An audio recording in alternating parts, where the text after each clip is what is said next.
Welcome to Contractor Cuts, where we cover the good, the bad, and the ugly of growing a successful contracting company. Welcome to Contractor Cuts. Thanks for joining us again. My name's Clark Turner. I'm Jared Flo. Today we are talking about nightmare clients And how to exit. and how to get out of that job and on to the next one. We've all had them. We've all dealt with them. If you're listening to this podcast and you haven't had one, continue listening because you're about to have one at some point in the next month. Also, if you've never had one, please call us and tell you how to do that. Yeah. No, it's a very common thing in the industry.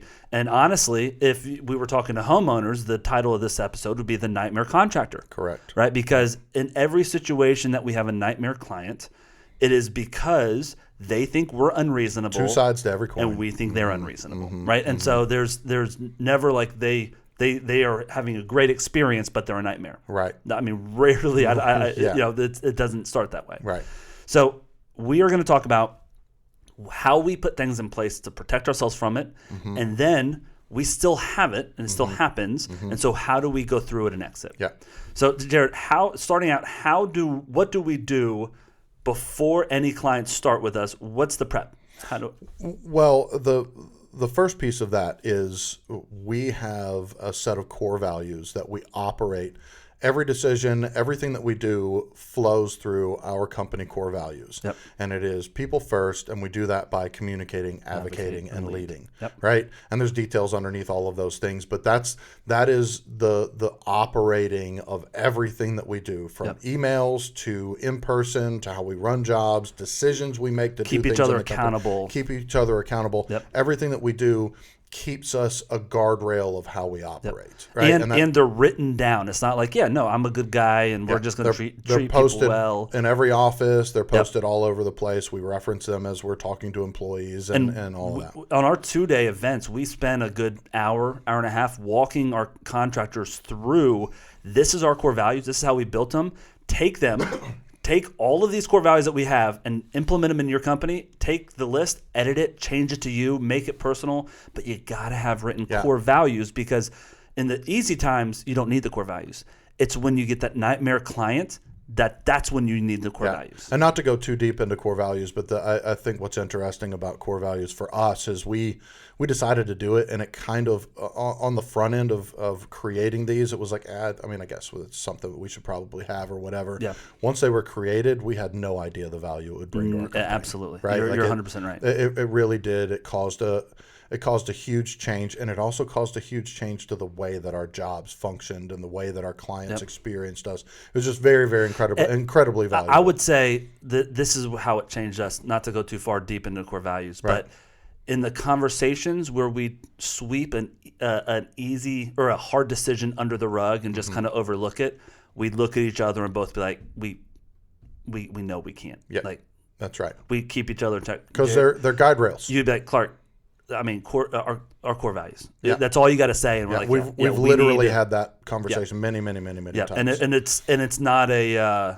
you don't feel bad. It's like, you're right. Thanks for holding me. Thanks, brother, for holding me accountable for that. Right. Yeah. So that is the step one. Main foundation, step one of something that we do to create that. And the secondary one is front end communication. Yep. We call it a CEA, a client engagement agreement. Before we swing a hammer, before we have like actual signed final paperwork and all the stuff, we walk a client through. Here is everything that you need to know about how we're going to operate and what we expect of you. Yep. So there are clear guidelines, clear rules to the game. Yep. Right. And so those are huge pieces of protecting our jobs and making sure that we have, more often than not, we don't end up in a place where we have to exit a job before it's done. Yep. The CEA keeps our clients accountable, and the core values keep us accountable. That's the CEA is tied to us too, and we have to abide by what we agree to. What they can expect from us and what we expect from them. Yep. But with all of those things in a large company that functions on that every single day, we still have jobs that happen where it's like, okay, we need to find a way to exit out of this job. Yep. And the interesting thing is that standard in this industry is when a job gets to this place, there is a heightened level of frustration and anger and blame, and it's just never going to go well. And this guy's unreasonable. And so the standard in the GC contractor world, pull the ripcord. Ghost. I'm out of here. Reputation, I don't care about. I am not going to deal with this manure anymore. Yeah, they're so unreasonable. I'm done. I'm out. They're not being fair. They're not this. They're not that. They're trying to get one over on me and steal my money. Yeah. Well, and as we've talked about many times before, the two things that you are trying to protect and gain in this business is money and reputation. And when things go wrong, you have to sacrifice at least one. And sometimes you sacrifice both. Yeah. And so pulling the ripcord is 100% sacrifice of reputation and money. Yeah. And our whole system, ProServe Alliance's system, our processes, procedures, everything revolves around the client experience. And still, I checked, I think yesterday, we have 60 jobs open right now that we're swinging hammers on in Atlanta. And we have this come up once every other month where we have clients like this. And so it still happens to us, and we're still dealing with it. But when I had 7 or 8 jobs by myself when I was a GC, it was a higher percentage. Before we had all that stuff, I always had some client I was dealing with. It felt like. So we've really mitigated the issue, but there's always one. There's always a situation. I'm sure James feels like he's always dealing with it. But our general manager is, we've got a lot of jobs happening all at the same time. We have a bunch of project managers, and all of their issues go upstream to our general manager. And so he's the one dealing with it most of the time, which we'll get into in a second. Yeah. But that's one of the things is we are teaching and molding companies to minimize this, but when it does happen, where do we go? Well, and there's what we're trying to get at is there's a better way than pulling the ripcord. Yep. And we've got examples of stuff that we've experiences and what we've done to try and get to that place. And I think the big word for me is trying to create a reset. Yep. Right. So talk about let's give an example from the start to the finish. So I'm going to talk on a client from a couple of years ago when I was more involved in the GC side. We'll call him George. We'll call him George. That's not his name. Yeah. But he was a client that it started out pretty well with, and by 3/4 of the way through the job, we were like, you start getting that feeling, this is never going to end. I know, like, this guy's complaining about that.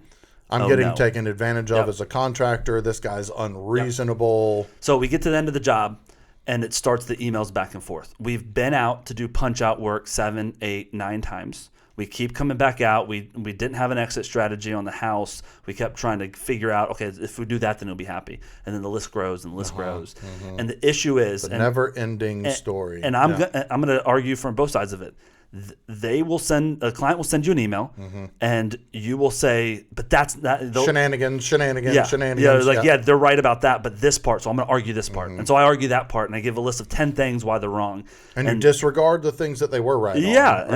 And then I see that I write these 10 things, and this is everything I've done for you, and this is what you said, and this is what we did. Do the same thing back your direction. And then they say, well, out of those 10 things, this one he is incorrect on, and so I'm going to write a whole email about that thing. And so there's this revolving door of, you said this 3 months ago, and we're this, and you did this, and that crew didn't show up that day, and this, and so it's like a bad breakup with a girlfriend, to where you're airing every grievance that you've held that wasn't a big deal at the time, but now you're going to hear about it. Oh yeah. And so that's where it gets to with most clients, and that's where contractors pull the ripcord and be like, what? And it's an effort in insanity. I got enough money. Going over it's and not, over and over. Yeah, it's not worth it. I'm just out. Done. Sorry. Good luck with your house, right? Yeah. And so instead of that, how we deal with that is what you just said, a reset. So what we do is, and it's very helpful when you've got a multi-tiered company like us, where you've got a project manager, then he has a boss that's the general manager, because it's good cop, bad cop. Yep. The PM's going to be the bad cop no matter what, because he's been dealing with the client and let the client down in whatever way the client thinks. Right. And so if you're a one-man show, though, This is how you still have to do it. It's just a lot harder because you're going through a breakup, but you still got to see that. Literally, your face is associated with problems for the client. Yes. Yeah. But and so this is what we do. This is what I did when I was running by myself. First off, you say, listen, I'm sure you are a great person. I'm sure you're a great father, husband, whatever it is. And I'll tell you this. I believe that I'm a great person. I've got 20 people that can tell you that. And our company is a good company. With a great reputation. And in this situation right now, you have experienced us as unreasonable, and I have experienced you as unreasonable. And we could probably argue for days about who is more unreasonable. And that's not going to get us anywhere. You want us out of your house as quickly as possible, and we're ready to start the next job as quickly as possible. Right. So can we both come to an agreement that we're not going to bring up the past? We're not going to talk about who said what and who promised what and what expectations I had and what crew didn't do this and who stepped in mud and walked through the house. Like, can we not bring up that on either side? I won't bring it up either. And today we work on how are we going to finish this job? Yeah. This is our reset. So it's essentially the past is the past. Yep. It is what it is. There's nothing I can do to change it. Yep. But and we have two different perspectives. If I don't want the past to become the future, we have to create this reset where it is a line in the sand where we can have good communication back and forth so that we can work to create a better exit out of this job. Yep. And so we say that, and we say, okay, so this is what I'm thinking. I'm going to propose how we exit this with excellence because you think I'm unreasonable and I think you're unreasonable, so we're both going to have to give. So the end goal, neither one of us are going to be 100% happy, but I want to try my hardest to make you happy when we end this. Right. And there's going to be some stuff that you're not going to like, and there's going to be stuff that I'm definitely not going to like too. Both sides are going to have to sacrifice for this to work well. And so I'm going to bring an offer with this email, and I'm going to say, okay, I feel like I won't even go, I feel like. I would say a lot of the issue has been every time we think we're done, there's a whole new list. And for you, the issue is every time we say we're done, we didn't do what you thought we were going to do. And so what we're going to do is get an objective list of what needs to be done and detail it out. And then we are both going to look at it after I think that it's done, and we're going to talk about that list. No other items. Every item that we're going to agree on is going to be on this list. And there's going to be extreme detail and clarity of those line items. It's not repair the roof. It's on the left side above the garage, there are 2 shingles that have to be replaced, right? So very clear that it's if there's only one shingle replaced, we screwed it up. Right? So there's no questions about those things. There's 3 different offers we make. We make, this is our list, that's how we're going to get done, and we're all going to agree on this list, and it's very detailed. Right. The second offer is, here's the 4 things I'm going to do, and here's some money I'm going to give back to you for the other things that you think are owed to you that I don't think they are, but I'm going to give you a credit back to you. Or the third option is, hey, I can't come back out. None of our crews are willing to work on your job site anymore, so I don't have the labor that can come back out. So financially, this is what I can do for you. This is as good as we can get, but I can't get guys out there. Right. We've had plenty of clients where we call the crew and they're like, I don't care if you pay me or not. I'm not going back to that guy's house. Right. And that's insulting to a client, and I don't mind using that in this conversation. Right.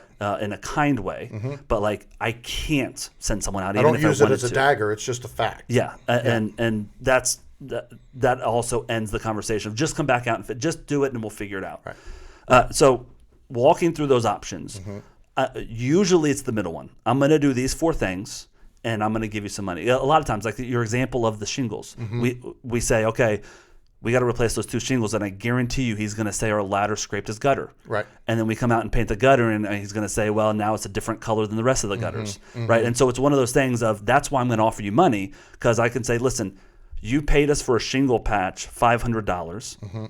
It's going to cost me $50 to get that fixed. Right. I'm going to give you a $500 credit. Right. I'm going to give you a $500 credit, and you can get that fixed by a handyman for $250. Right.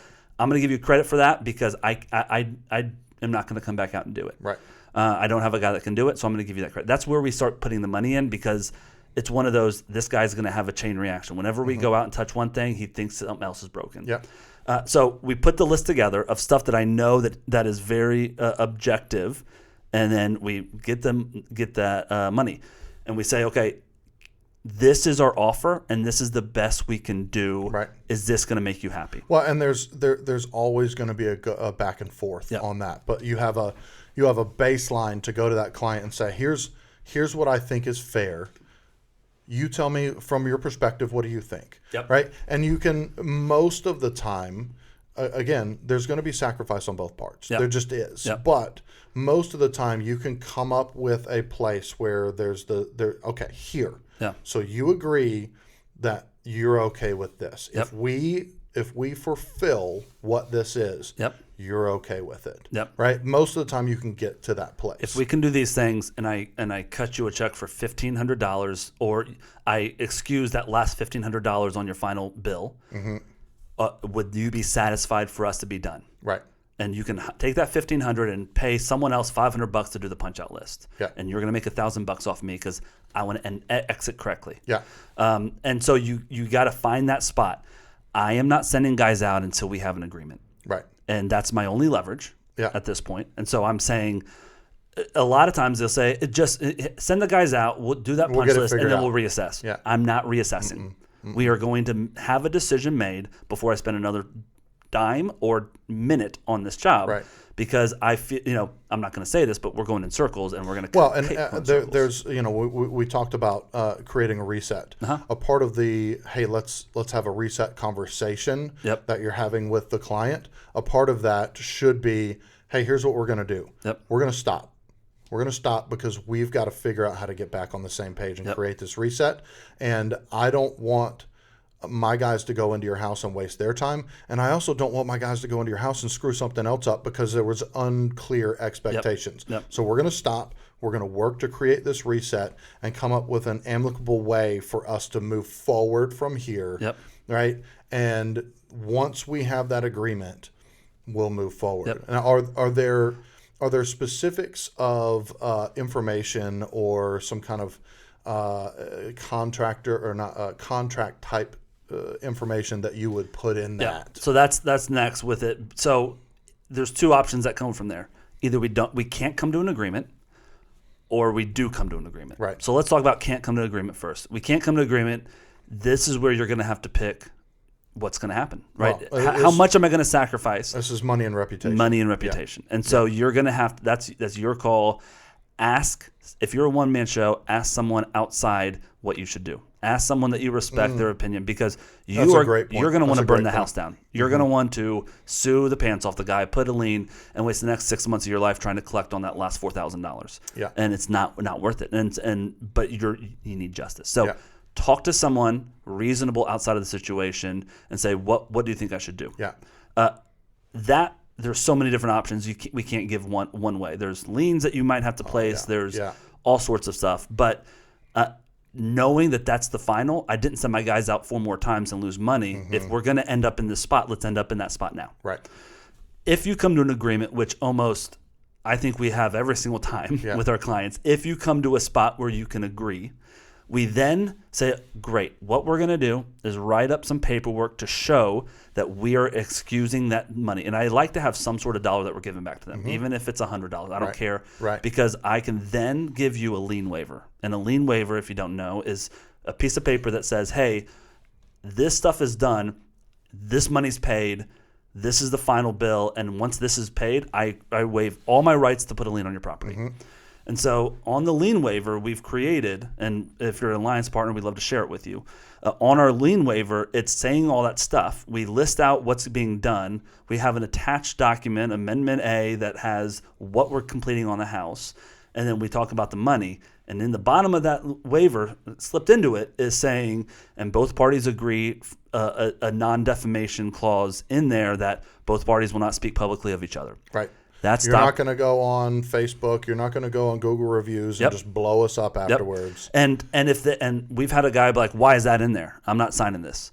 I'm saying that's part of what I'm giving for. I don't think I owe you any money, Right. but part of the money I'm giving you is because I want to protect my reputation. And so if I'm going to give on this, Right. I need to guarantee that you're not going to go burn me publicly, Right. because I'm paying you to protect my reputation, even though I don't believe I owe you this money, Right. but you do. And so I'm trying to.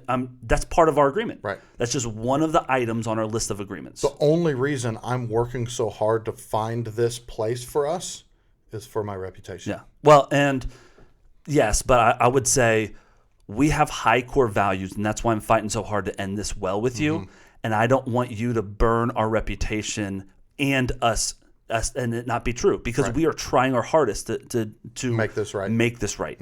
And so that's part of the deal. Yeah. If you don't want to sign that, no problem. I'm not coming back out. Yeah. Like, if you're going to burn me, burn me. Right. But if we're coming to an agreement, then part of that agreement is that we're not going to burn each other. That's right. I'm not going to go public on you. You're not going to go public on me. I'm not going to sue you. I'm not going to put a lien on your house. And that's part of the agreement. Yeah. And so we put that in that agreement that we both sign, and we've got a list. And so we send the guys out. We make sure it's our best crew. We make sure we show up when they start. We show up when they finish. Yeah. And then we get the list out, and we walk the guy through the list and make him sign it right there on the spot. We get our final check if there's a check to give us. And we hopefully shake hands, and we never see the person again. Yeah. But we never pull the ripcord. No.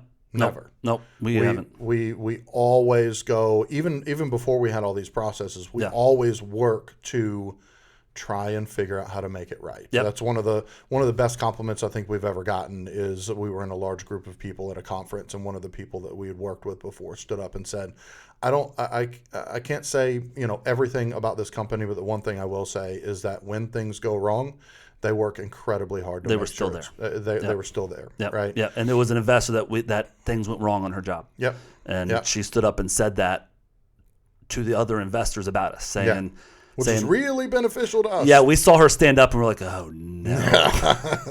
and then it was a testimony of how we stood behind it. And all of those times of doing it, before then and treating people well, the 14 times we did it, the one time that she stood up and said it made it all worth it. Oh yeah. Right? Because 13 of those 14 don't appreciate it. Right. But the person that did is now saying, hey, it went south, and they still are a good company. Yeah. And Which that's is huge. That's better than we worked with these guys and it was great. Yeah. I'd much rather have things went wrong, and that's going to happen on job sites, and these guys stood behind it. Well, and what I really, really love about this process is, and not to go back and deep dive into it again, but I said before, our core values are people first, by communicating, advocating, and leading. And that entire process that you just spelled out is advocating by choosing to look at both sides of the coin and saying, how can I make this right for the client? Yep. And choosing to initiate the lead of, I see the situation, let's create a reset. Yep. Right. And the way that that's done is by communicating and initiating that. Like it literally is the whole core values spelled out in a scenario of how we choose to exit a job. And when you're resetting, you're not just trying to reset your client. You got to reset yourself. That's right. What I always There's two sides to the coin. My trick to reset myself is every single time I would think, how would I want my parents treated if they were in this situation with the contractor? That's right. Right. I love my parents. They're great people. I guarantee you they've been unreasonable before. Oh, yeah. Right. And so they could be the one I'm having this issue with. And so how do I want them treated? Fairly. Yep. I want the contractor to communicate with them. I want still advocate for them and lead in how we're going to finish this. That's and right. that's where we built this from is how do I want the people I love treated? And I'm going to do that to everybody. Right. One last thing on this.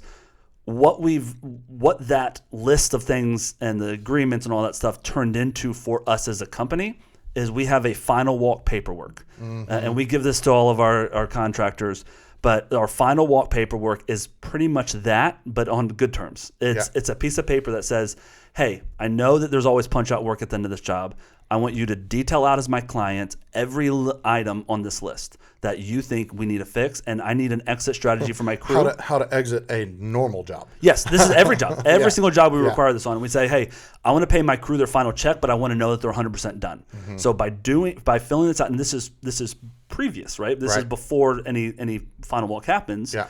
Before that happens, before we get done with this job, we're gonna walk this house together, and we're gonna pick out everything. And I want you to be so picky, because I want one time for my guys to come back. Because if they come back 4 times, I'm losing money on other jobs, and I might be paying them to come back, and they're losing money. So can you do us a favor, and we're gonna agree that everything on this list is what will exit this house. Right. And if you sign this agreement, and we do all of these things, you are saying that you're happy and releasing us from this job. It's such a helpful document for the dreaded last 10%. Yep. Right. That's everybody talks about the last 10% of every job is some of the most difficult piece. Like, how do I get out of this daggum job? How do I got more jobs starting and they keep coming back.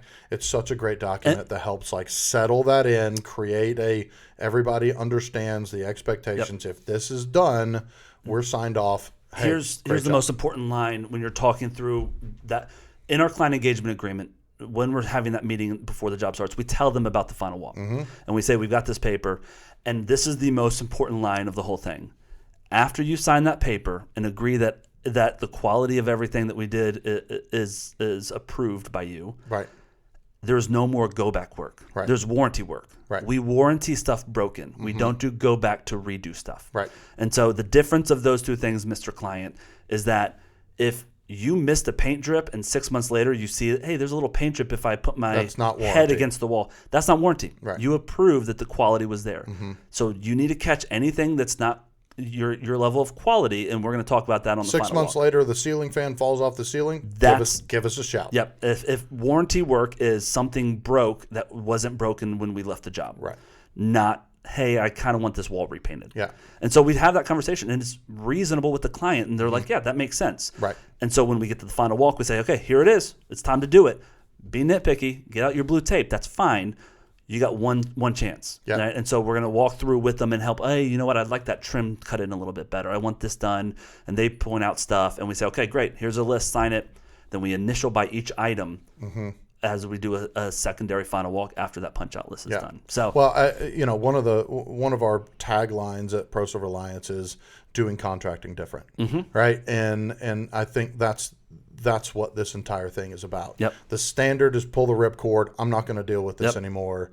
There's a better way to go about it to put people first and protect your reputation and do right by you and your customer and create a better experience for your customers. And again, doing contracting. That's different. it. If you want some of this paperwork, if you want to talk through more of how to set up your processes and systems to where it protects you from with these nightmare clients, please go to our website, sign up to the contact form. We'd love to talk to you a little bit about what we do, what we give contractors. We custom build every partnership with our contractors differently depending on their needs, because everyone's got different needs.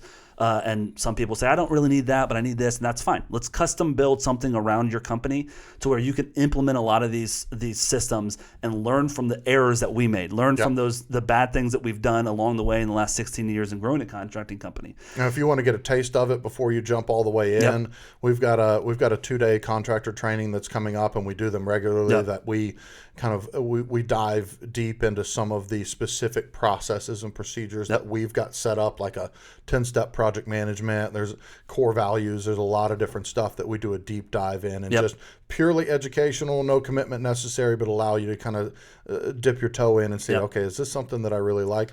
Welcome to come in. You go to the events on our website, and you've got a list of what's coming some up. of the events cost money. Don't let money be an issue. Email me. We'll get something worked out. We'll figure it out. So we love giving this stuff out. Our passion is helping contractors, and we would love to see you there, and we'll make it happen somehow. So thanks so much for listening, and we'll see you guys next week. See you next time. Bye.